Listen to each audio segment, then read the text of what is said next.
Go. Hey, welcome back. Thanks a lot for tuning in. Appreciate you coming. Hey, today we're going to talk about a word that you've heard here and there, and we're going to kind of discuss what it's about and a prayer that's going to help us get there. The word is revival. It's a great word, but it also is a catchword, and you can easily see that this word, depending on what your background is, either excites you or does not excite you. Sometimes you think of revival as an organized meeting. It's going to be X amount of days, maybe a couple of weeks, have revival, and it's going to bring in a speaker. Maybe you think of revival as it's just a name of a church, and that's just a thing. Maybe you think of revival as what it's supposed to be, bringing life back to the half-dead. That's what revival is. It's the ones that had life, lost it for whatever reason, and getting it again. To break it all down real quick, the word vive is life, and re is again. So to bring life again. Here's the great news. Revival is not for the people that don't know God. Revival is for the children of God because you've had life.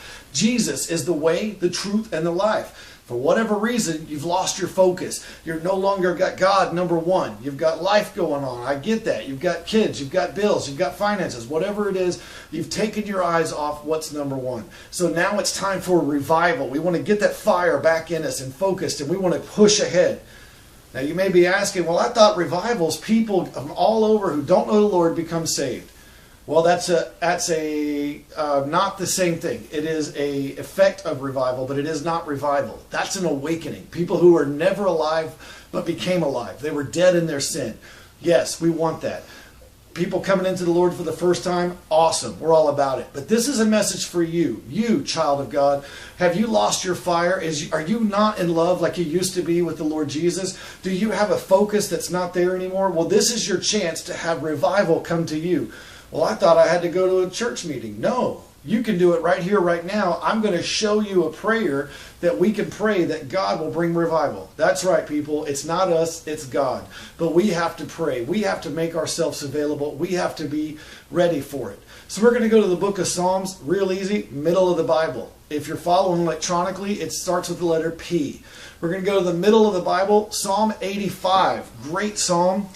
We're going to read through a little bit of it, but I'm going to focus on the main part is verse 6. But to get the full context of what's going on, Psalm 85 says, Lord, you have been favorable to your land. You have brought back the captivity of Jacob.